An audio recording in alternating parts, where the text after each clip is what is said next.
The stars looked different now. Captain Day-Wan stood on the bridge of the Earth Defense Force flagship Indomitable and watched as thousands of alien vessels appeared in the darkness. They materialized like angry ghosts one after another until they blocked out entire constellations. His crew fell silent. Everyone knew what this meant.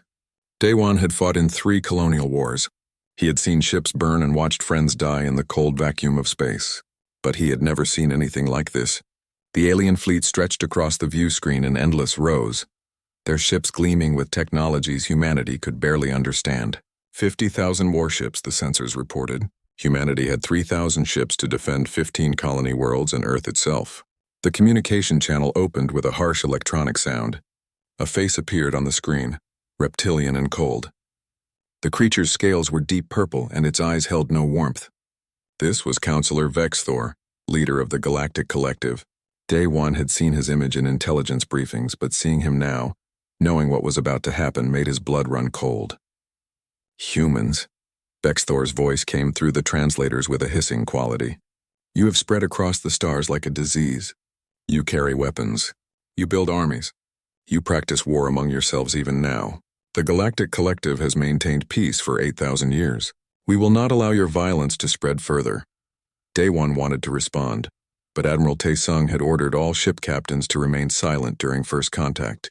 Let the diplomats handle this, the old man had said, though Day-Wan suspected even the diplomats could not fix what was coming. On Earth, in the Grand Assembly Hall, Ambassador Ji-woo stood before representatives from every human colony. She was known throughout human space as someone who never backed down, who fought with words as skillfully as soldiers fought with weapons. Her dark eyes scanned the room as she prepared to address the most important audience of her life. But not the human audience. The Galactic Collective was watching, listening, judging.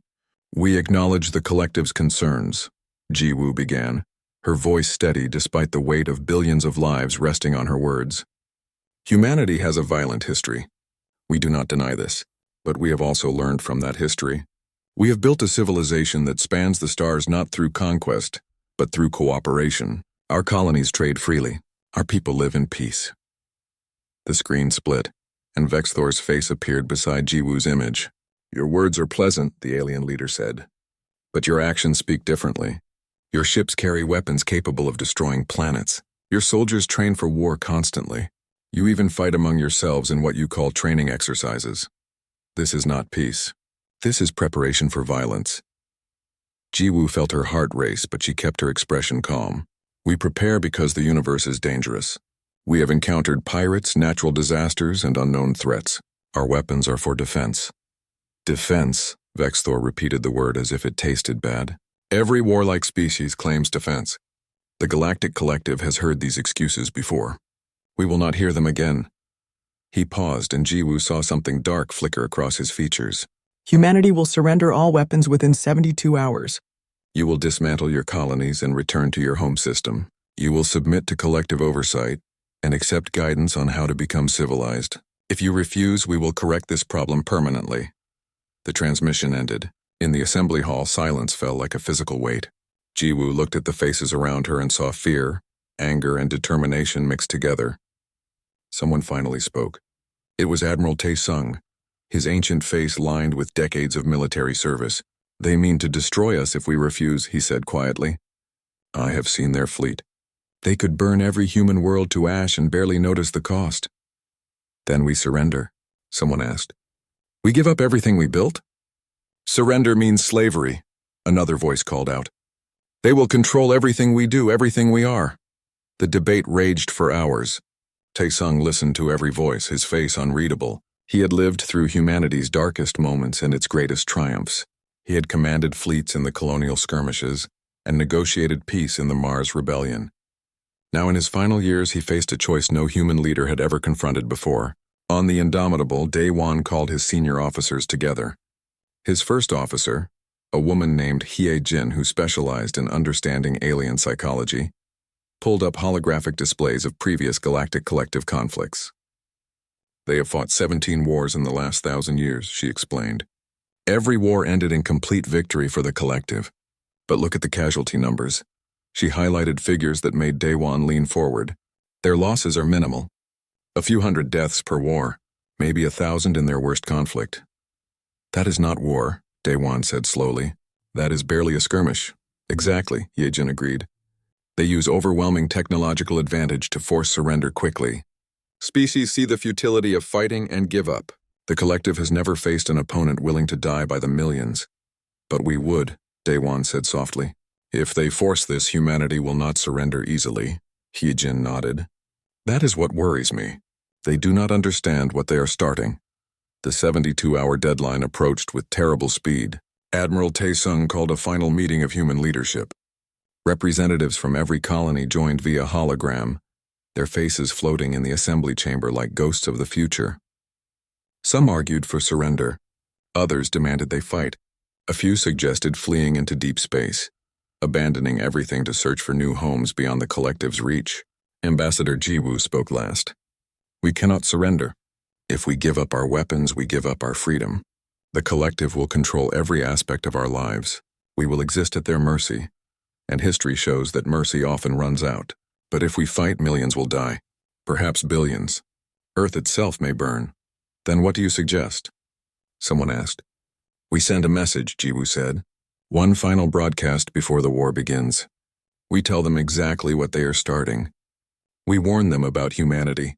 We give them one last chance to back down. Taesung nodded slowly. And when they refuse? Then we show them, Jiwoo replied. We show them what 8,000 years of human warfare has taught us. We show them that some species do not fear death as much as they fear slavery. The vote was called. It was not unanimous, but the result was clear. Humanity would not surrender. They would fight no matter the cost. Admiral Taesung stood before the assembly and spoke words that would echo through history. Prepare the broadcast. Ready the fleets. Contact every colony and tell them to fortify. The Galactic Collective believes we are primitive and weak. They think we will fold like every other species they have conquered. Let us prove them wrong. Let us show them that humanity does not kneel. The 72 hours ended. Captain Daewon watched his sensors as the alien fleet began to move. They came slowly, confidently, like predators approaching cornered prey. His crew looked at him, waiting for orders. He thought of his sister on Earth, of the billions of humans across 15 worlds, of the children who would inherit whatever future these next days would bring. All ships, he transmitted across the human fleet. This is Captain Daewon of the Indomitable. They think we are weak. They think we will surrender. But we are humans. We have survived ice ages and plagues. We have rebuilt from wars that killed millions. We have clawed our way to the stars through sheer determination, and we will not stop now. He paused, then spoke the words that would begin humanity's greatest and most terrible war. All ships, weapons free. Show them what humans can do. The first shots lit up the darkness and the war began. The first wave came like a storm of metal and fire. Captain Daewon watched as alien ships advanced in perfect formation, their weapons charging with an eerie blue glow. The collective expected this to be quick. Their previous wars had lasted days, sometimes only hours. They had never encountered resistance that lasted longer than a week. They were about to learn something new. All ships pattern Delta 7, Daewon commanded. His fleet broke formation, scattering in ways that violated every conventional space combat doctrine. The collective ships paused, confused by the chaos. That moment of hesitation cost them. Human ships dove toward the alien fleet at full speed, weapons firing wildly. 3 human vessels were destroyed instantly by the superior alien technology, but 2 more slipped through the defensive fire and collided directly with collective warships. The explosions bloomed like deadly flowers in the darkness. On the collective flagship, Counselor Vexthor stared at the tactical display in disbelief. They are ramming our ships, he said, deliberately sacrificing themselves. His tactical officer, a being with 4 arms and crystalline skin, nodded slowly. This behavior was not predicted. Our models showed they would attempt conventional combat and retreat when faced with superior firepower. Adjust tactics, Vexthor ordered. Increase distance. Use long-range weapons only. But Daewon had anticipated this response. All wings deploy boarding pods.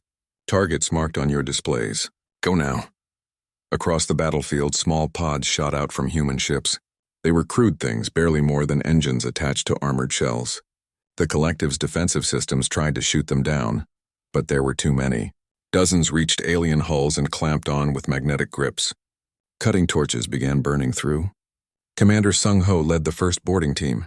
He and his soldiers wore heavy armor designed for this exact purpose. The torch cut through the final layer of alien metal and they flooded into the ship.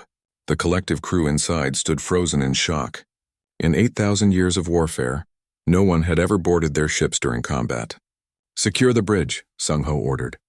His team moved with brutal efficiency through corridors designed for beings much larger than humans. They used that size difference to their advantage, moving through maintenance shafts and ventilation systems. Within 10 minutes, they reached the command center. The alien crew surrendered without firing a shot. Sung-ho looked at them with a mixture of pity and disgust. These beings had never experienced close combat.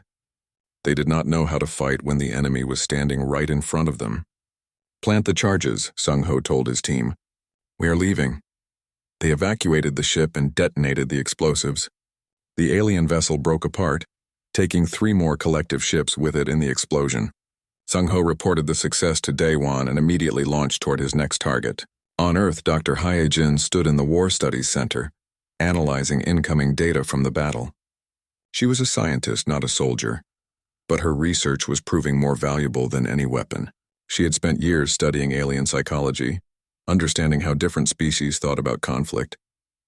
What she discovered made her blood run cold. "Admiral," she contacted Taesung directly. "I need to show you something immediately." Taesung appeared on her screen, his face tired. The first day of combat had already cost humanity 500 ships and thousands of lives. But the collective had lost twice as many vessels, something that shocked their command structure. "What is it, Doctor?" the Admiral asked. Yi-jin pulled up genetic data stolen from previous collective encounters. "Sir, the collective species are not like us. 8,000 years ago, they genetically modified themselves. They removed aggressive traits from their DNA. They eliminated the capacity for sustained violence." "Why would they do that?" Taesung asked. "To achieve permanent peace," Hyejin explained. "They succeeded, but they paid a price. Their populations cannot handle the psychological trauma of real war. Look at these reports." She shared intercepted communications. "Collective crews are experiencing mass psychological breakdowns. Some ships have entire sections where crew members refuse to continue fighting. Others are reporting widespread panic attacks." Taesung leaned forward, his old eyes narrowing. "They cannot endure war the way we can." "No, sir," Hyejin confirmed. "We evolved through constant conflict. Every human alive today is descended from people who survived wars, famines, and disasters. We carry that resilience in our DNA. The collective engineered theirs away." "Then we do not need to win militarily," Taesung said slowly. "We need to make the war so horrible they cannot psychologically continue." "Yes, sir," Hyejin replied. "But it will cost us terribly." Taesung nodded. "Everything costs. The question is whether we can afford it." The collective escalated. They brought their planet-killing weapons to bear. Massive devices that could tear worlds apart. Mars was the first target. Captain Daewon received the warning 30 minutes before the weapon fired. There was no time to evacuate everyone. The weapon struck Mars with the force of 1,000 nuclear bombs. The colony's shields held for 7 seconds before collapsing. 4 million humans died instantly. Another 2 million died in the hours that followed as the planet's atmosphere burned away. Daewon watched from orbit as his childhood home became a graveyard. He had grown up on Mars, had family there still. The rage that filled him was cold and calculating, the kind of anger that does not burn hot but freezes everything it touches. "Activate Protocol Pyrrhic," he transmitted to all human forces.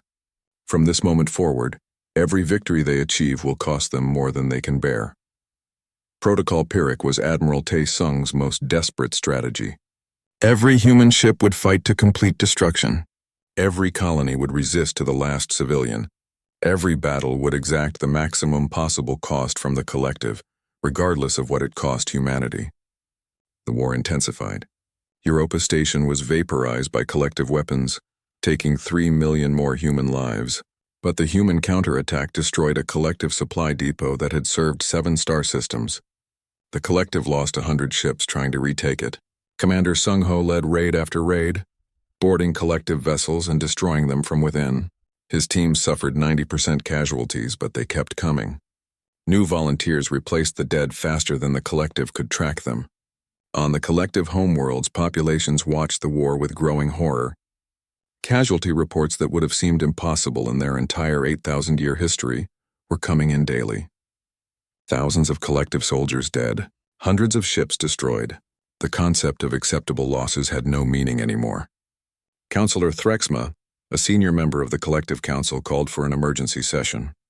She was older than Vexthor and remembered stories from before the genetic modifications, stories of what her species had once been capable of. "We are losing this war," she declared. "Not militarily. Our technology remains superior, but we are losing because we cannot endure what these humans can endure." "Cowardice," Vexthor hissed. "We have barely begun. We will crush them. At what cost?" Threxma demanded. "We have lost more soldiers in 3 weeks than in our last 1,000 years of warfare combined. Our populations are protesting. Families demand their soldiers be returned home. Our citizens cannot understand why we are sacrificing so much to defeat one species. Because if we stop now, we look weak," Vexthor argued. "We are weak," Threxma said quietly. "We have been weak for 8,000 years. We just never encountered anyone who could prove it." The argument raged in the Collective Council while the war continued. Human colonies fell one by one, but each demanded such a terrible price that the collective fleet grew smaller with each victory. Ships that should have taken days to capture required weeks. Battles that should have cost dozens of casualties instead cost thousands. Ambassador Jiwoo prepared humanity's second broadcast. She stood in the ruins of what had once been Beijing, surrounded by the wreckage of a collective bombardment that had killed 30 million people in one night. "People of the Galactic Collective," she began, her voice transmitted across 1,000 worlds. "You came to teach us about peace. You came to show us that violence has no place in a civilized galaxy, but you have forgotten what your ancestors knew. Peace is not the absence of the capacity for violence. Peace is the choice not to use that capacity. We made that choice. We lived quietly among the stars. You forced this war upon us, and now you are learning what we have always known. War has a price. The question is whether you can afford to pay it." The broadcast ended. On collective worlds, riots began. Populations demanded the war end. They could not comprehend why their leaders continued fighting when the cost was so high. The concept of total war, of fighting until one side was completely destroyed, was alien to them in the most literal sense. Captain Daewon received new orders from Admiral Taesung. The next phase of Protocol Pyrrhic was about to begin, and it would test the very limits of what humanity could endure. Officer Bora sat in the intelligence center deep beneath what remained of Tokyo. Around her, hundreds of analysts worked through intercepted collective communications, trying to find any advantage in the flood of data. Most of it was routine military chatter, supply requests, casualty reports. But Bora had found something different. She pulled up the file again, reading it for the 5th time. It was a medical report from a collective hospital ship, discussing treatment protocols for what they called existential trauma syndrome. The report described symptoms that sounded like severe PTSD, but affecting entire crews at once. Ship after ship reported the same problems. Soldiers unable to fight, commanders freezing during battle, crews demanding to return home. But it was the footnote that made Bora's hands shake. A reference to pre-modification baseline psychology and genetic markers that had been successfully eliminated 8,247 years ago. She immediately contacted Dr. Hai Jin. "Doctor, I think I found something important." Hye Jin arrived within the hour, her face drawn with exhaustion. The war had been raging for 2 months now, and everyone looked like ghosts. She read Bora's report in silence, her expression growing more focused with each paragraph. "They engineered themselves," Hye Jin said quietly. "They removed their capacity for violence at the genetic level." "Is that even possible?" Bora asked. "For them, apparently yes," Hye Jin replied. She pulled up her own research files. "I have been studying their psychology for years. I noticed patterns but could never explain them. This is the answer. They are not choosing to be peaceful. They are incapable of sustained aggression. Then why did they start this war?" Hye Jin smiled, but there was no humor in it. "Because they thought it would be easy. Because in their entire history of modified existence, they never faced an opponent who would truly fight back. They could afford to be aggressive when they never had to pay the real cost of aggression." She contacted Admiral Taesung immediately. The old man listened to her explanation, his face unreadable. When she finished, he sat in silence for a long moment. "We can break them," he finally said. "Not with superior weapons. Not with better tactics. We break them by refusing to break ourselves." "Sir, it will cost us everything," Ye-Jin warned. "Every colony. Billions of lives. Maybe even Earth itself." "I know," Tae-sung said. "But slavery costs more. And that is what surrender means," he paused. "Prepare the weapons. All of them. Even the ones we swore never to use." Engineer Jae-hwan had spent his career designing defensive systems. He created better shields, stronger armor, faster engines. He had always believed that protection was more important than destruction. But now Admiral Tae-sung was asking him to do something he had never imagined. "You want me to build what?" Jae-hwan asked, hoping he had misunderstood. "Planet crackers," Tae-sung repeated. "Biological weapons. Kinetic kill vehicles that can shatter moons. Everything we banned after the Mars Rebellion. Everything humanity promised never to use against itself. We need them now." "Sir, these weapons are monstrous," Jae-hwan protested. "If we use them, we become exactly what the collective accuses us of being." "No," Tae-sung said firmly. "If we use them, we survive. The collective started this war believing we were weak. Every day we prove them wrong. But we are running out of conventional options. They still have superior numbers and technology. Our only advantage is that we are willing to pay prices they cannot imagine." Jae-hwan wanted to refuse. Everything in his training and ethics screamed against what the Admiral was asking. But he looked at the casualty reports. 7 colonies destroyed, 5 billion humans dead. Earth itself had been bombarded 3 times with billions more casualties. "How long do I have?" he asked quietly. 2 weeks, Tae-sung replied. "After that we deploy them whether they are ready or not." The collective escalated again. Their fleet arrived at Europa Station, humanity's largest remaining orbital facility. The station housed 20 million civilians and was the hub for human military operations in the outer system. Counselor Vexthor personally commanded the attack. "This will break them," he told his commanders. "When Europa falls, they will have nothing left to coordinate their resistance." Captain Daewon commanded the defense of Europa. He had 800 ships against the collective's 5,000. The mathematics were simple and brutal. He could not win this fight, but he could make it cost. "All ships," he transmitted. "We hold for 72 hours. That is how long they need to evacuate the civilians. After that, we execute Protocol Final Testament." His officers understood. Protocol Final Testament meant sacrificing the station itself. They would turn Europa into a weapon, using its reactor cores to create an explosion large enough to take half the collective fleet with them. The battle raged for 3 days. Human ships fought with the desperate fury of the doomed. Commander Sung-ho led one last boarding raid, this time targeting Vexthor's flagship. His team of 50 soldiers faced a crew of 5,000, but they reached the bridge. Vexthor stood face to face with Sung-ho, separated only by an emergency force field. The alien counselor looked at the human soldier with a mixture of fear and confusion. "Why do you fight?" Vexthor demanded. "You cannot win. Your species is doomed. Why not surrender and live as servants? Life is always preferable to death." Sung-ho smiled.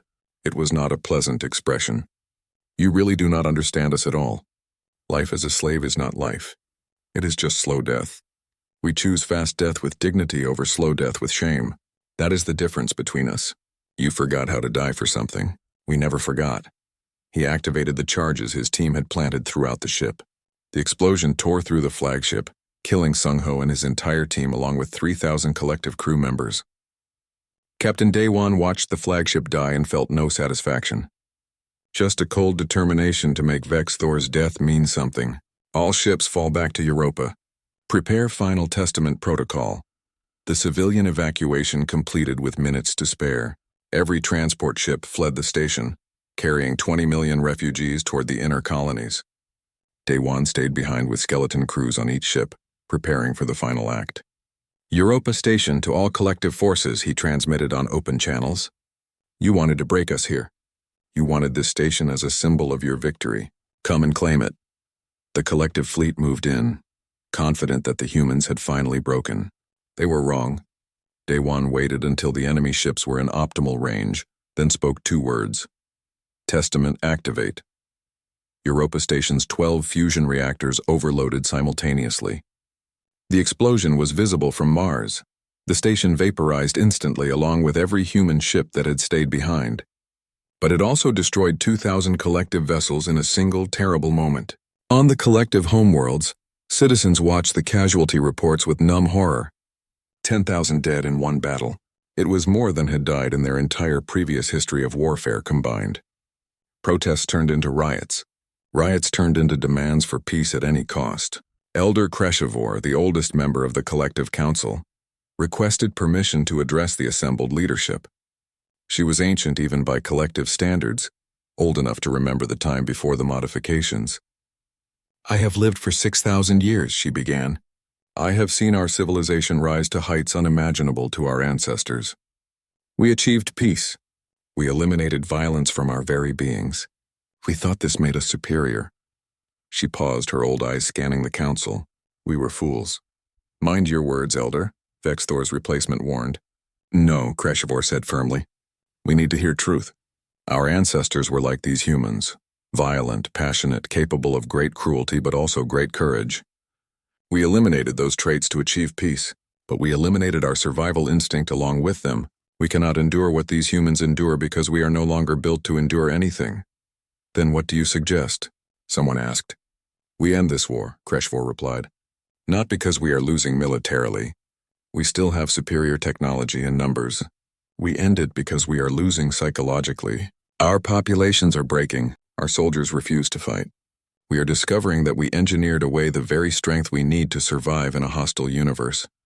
Ambassador Jiwoo received a secret communication from Counselor Threxma. The two leaders met virtually, each appearing as holograms in neutral space. "We want to discuss terms," Threxma said. "Terms?" Jiwoo replied. "You demanded our surrender. You destroyed our colonies. You killed billions of our people. And now you want to negotiate?"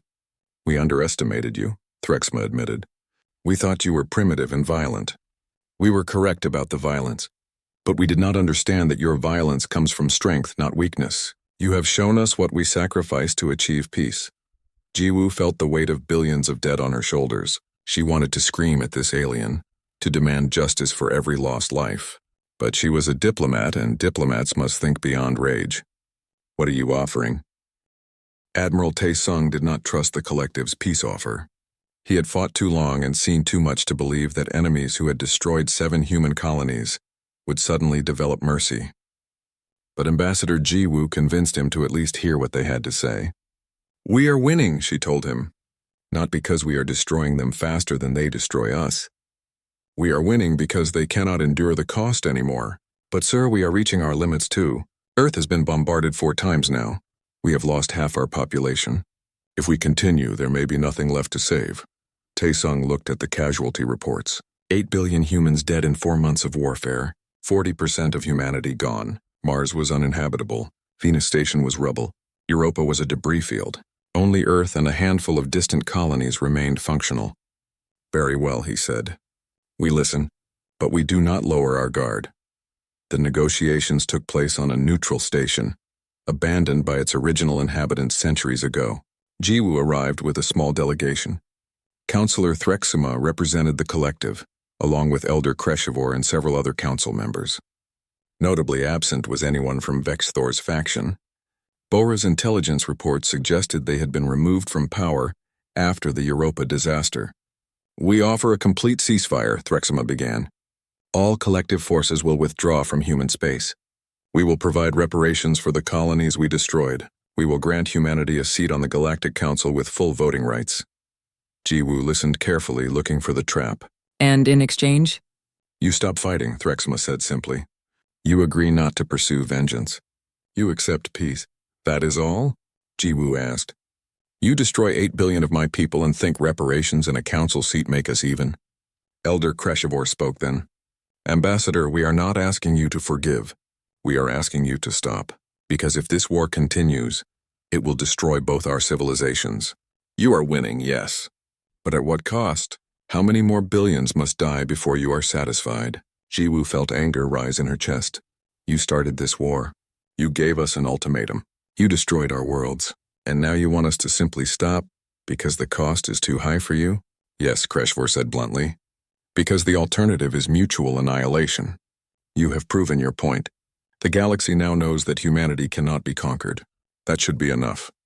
On Earth, Captain Day One received notification that his sister So Young had been killed in the latest bombardment of Seoul. She had been a civilian scientist, working on agricultural projects to help feed the colonies. She had never held a weapon in her life. She died because a collective targeting system decided her research facility was a military target. Day One read the notification 3 times, his face blank. His crew gave him space, understanding that some grief ran too deep for words. After an hour, he returned to the bridge and contacted Admiral Tae-sung. "Sir, I understand we are negotiating peace," Day One said. "I need to know. Are we actually considering their offer?" "The ambassador believes it is genuine," Tae-sung replied. "What do you think?" Day One looked at the casualty list on his screen. His sister's name was one among billions. "I think they are broken and desperate. I think we could push forward and destroy them completely. But I also think that would cost us everything we have left." "That is my assessment as well," Tae-sung said. "But there are those who disagree." Commander Sung-ho was one of those who disagreed. He met with other military leaders, presenting his case with cold logic. "We have them broken. Their populations are rioting. Their fleets are in disarray. If we push now, we can end them as a threat forever." "At what cost?" someone asked. "Everything," Sung-ho admitted. "We would lose Earth. We would lose most of our remaining population. But we would ensure that no one ever threatens humanity again." "That is madness," another officer argued. "We would be destroying ourselves to destroy them." "No," Sung-ho said. "We would be paying the ultimate price to ensure our species survives. Because if we accept peace now, what happens in 100 years? They rebuild their fleets. They modify themselves again, remove the weaknesses we exploited, and they come back, better prepared.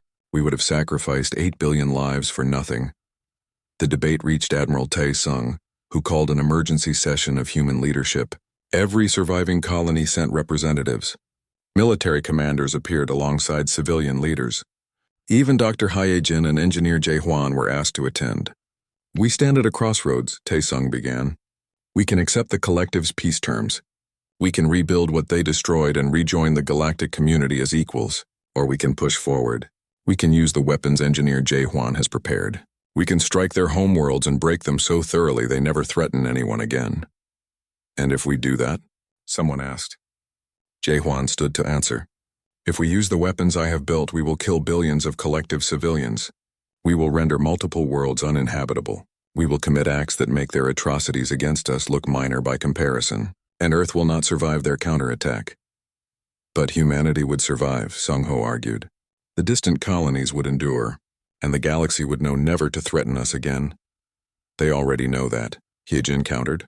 "Commander, you have fought brilliantly. Every raid you led saved human lives. But this war was never about military victory. It was about breaking their will to fight. We have done that.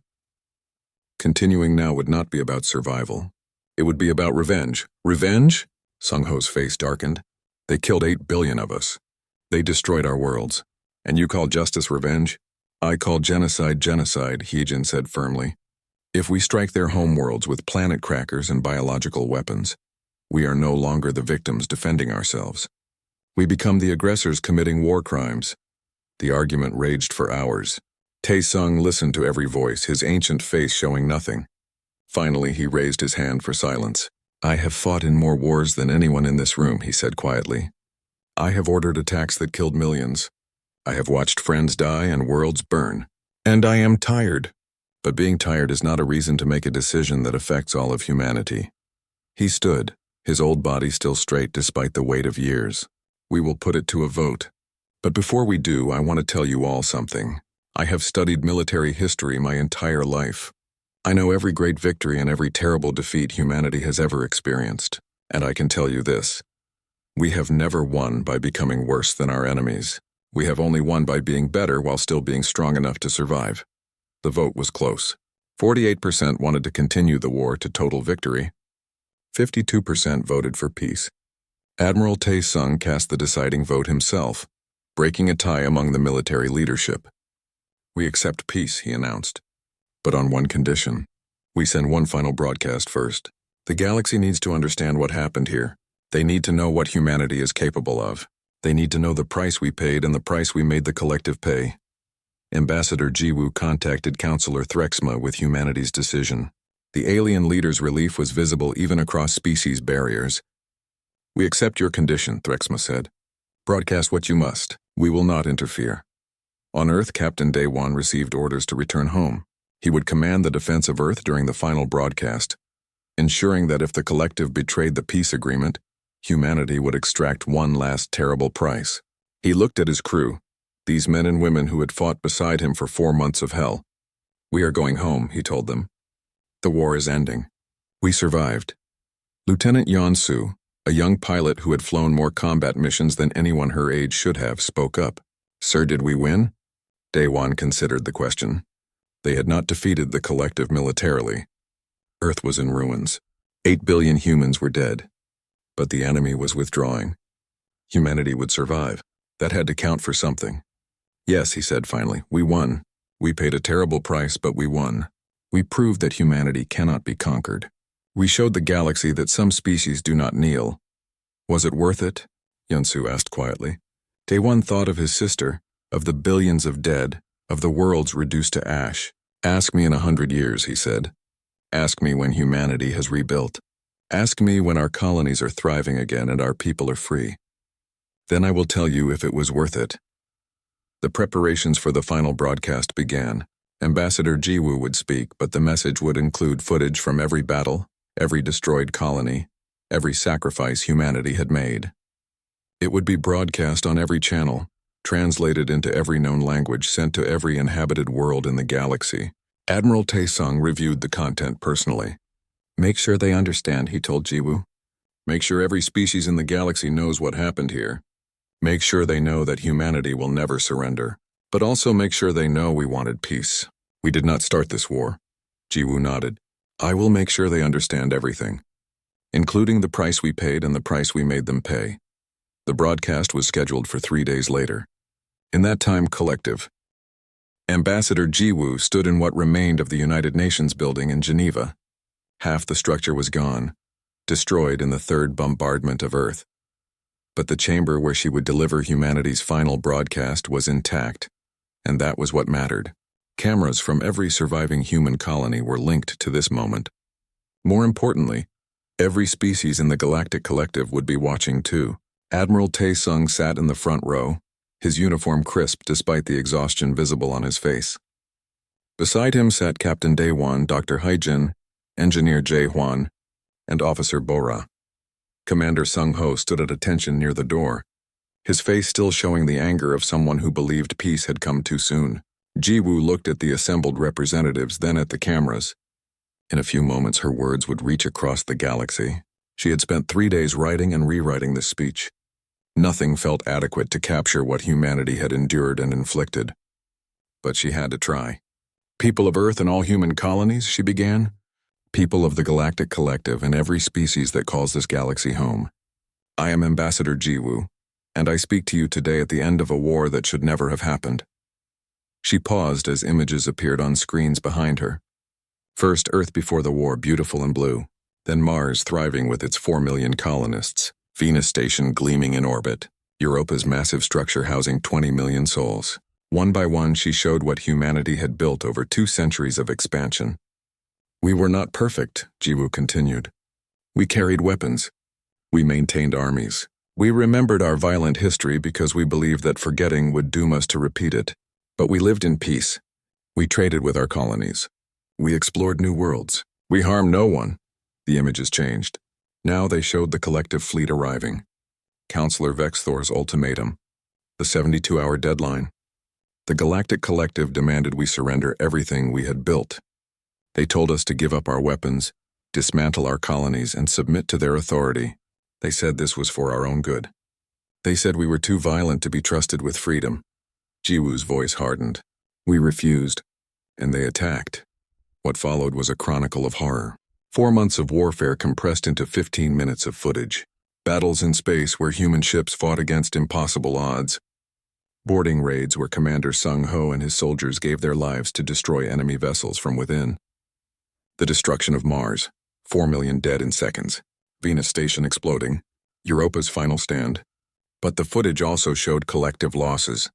Thousands of their ships destroyed, their crews surrendering in panic, their populations rioting for peace. The psychological breakdown of a civilization that had forgotten how to endure real war. 8 billion humans died, Jiwoo said, her voice thick with emotion. Nearly half our species. Countless more were wounded, traumatized, left without families or homes. The collective's forces suffered losses they could not comprehend. Tens of thousands dead, a number that seemed small compared to ours, but to them represented more casualties than in their entire 8,000-year history of peace. She looked directly into the camera. The Galactic Collective thought this would be a quick war. They thought we would surrender when faced with superior technology. They were wrong. Not because we were stronger than them, not because we had better weapons. They were wrong because they forgot something fundamental about survival. Survival requires the willingness to pay any price. The Collective engineered that willingness out of themselves 8,000 years ago. They achieved peace by making themselves incapable of war. It worked perfectly until they encountered a species that was still capable of war, still willing to die rather than surrender, still able to endure losses that would break civilized people. The screens showed Engineer Jae-hwan's terrible weapons, the planet crackers that had been built but never used, the biological agents that could have sterilized collective worlds, the kinetic kill vehicles that could have shattered moons. We prepared to use weapons that terrified us, Jiwoo continued. Weapons we banned for use against each other because we knew how monstrous they were. We would have used them if necessary. We would have destroyed the collective utterly, even if it meant destroying ourselves in the process. But we chose peace instead, not because we were defeated, not because we could not continue. We chose peace because we are not monsters. We are humans. We remember our capacity for violence, but we also remember our capacity for mercy. She paused, letting that sink in. This is humanity's final broadcast regarding this war. This is what we want every species in the galaxy to understand. War has a price. The collective tried to make us pay that price through forced surrender and slavery. Instead, we made them pay it in blood and fear, and the shattering of their comfortable illusions about themselves. They learned that peaceful civilizations can only remain peaceful if no one tests them. They learned that removing your capacity for violence does not make you superior. It makes you vulnerable. They learned that there are species in this galaxy who have not forgotten what it takes to survive. The images changed again. Now they showed something different. Human children playing in the ruins of Beijing, planting gardens among the rubble, engineers rebuilding on Earth, colonists returning to damaged worlds with determination in their eyes. Life continuing despite everything. But they also learned something else, Jiwoo said, her voice softening. They learned that humans are not just warriors. We are builders. We are survivors. We have endured ice ages and plagues. We have rebuilt from wars that killed millions. We have clawed our way to the stars through sheer determination. And we will not stop now. The war is over. The collective has agreed to withdraw. They will provide reparations for the worlds they destroyed. They will grant us a seat on the Galactic Council. They will recognize our sovereignty and our right to exist as we choose. But make no mistake, this is not forgiveness. This is a practical decision. Both sides have paid terrible prices. Both sides have learned lessons written in blood. The collective learned they cannot conquer us. We learned that victory sometimes means knowing when to stop. Jiwoo's expression hardened again. To every species watching this broadcast, hear this clearly. Humanity wanted peace. We lived quietly among the stars. But when threatened with slavery or extinction, we chose to fight. And we will make that choice again if necessary. We have shown you what we are capable of. We have demonstrated that some species do not fear death as much as they fear losing their freedom. The price of war is measured in lives, in worlds, in the screams of the dying and the silence of the dead. The Galactic Collective started this war believing the price would be paid by humanity alone. They were wrong. We made them pay too. We made them pay so much that their civilized minds could not comprehend the cost. She gestured to the people sitting behind her. Admiral Tae-sung commanded our forces with brilliance and determination. Captain Dae-won fought battles that should have been impossible to win. Commander Sung-ho led raids that changed the course of the war. Dr. Hye-jin gave us understanding of our enemy. Engineer Jae-hwan prepared weapons we hoped never to use. Officer Bora found the intelligence that showed us how to win. These are not the only heroes. Every human who fought, every person who died, every survivor who picks up the pieces and continues living is a hero. But most of all, remember the 8 billion who died. Remember them not as victims, but as people who refused to surrender their freedom. They died because the collective forced this war on us. Their deaths purchased humanity's continued existence as a free species. The final images appeared on the screen. A list of names. 8 billion names scrolling slowly, steadily, relentlessly. It would take weeks to display them all, but the broadcast would continue showing them every day until the last name appeared. These are the people who paid the price, Jiwoo said quietly. Remember them. All of you across every world remember that war is not mathematics or tactics or technology. War is these names. These billions of individuals who had lives and dreams and families. This is what war costs. She straightened, her voice growing stronger. Humanity is offering peace to the galactic collective. We are accepting their terms. But we are also sending this warning to every species in the galaxy. We are humans. We understand violence in ways you cannot imagine. We have perfected it against ourselves for millennia. We did not want this war. You forced it upon us. And you learned what we have always known. War has a price you cannot pay, but we can. Remember this. Remember what we are capable of. Remember the worlds that burned and the billions who died. Remember that peaceful humans are peaceful by choice, not by inability. And never make us show you again. The broadcast ended. Jiwoo stood in silence as the cameras powered down. The weight of 8 billion dead pressed on her shoulders. She had spoken for all of them, given voice to their sacrifice, but it felt inadequate. Admiral Tae-sung approached her. Well done, Ambassador. The message was clear. Was it enough? She asked. It will have to be, he replied. Now we see if the galaxy learned the lesson.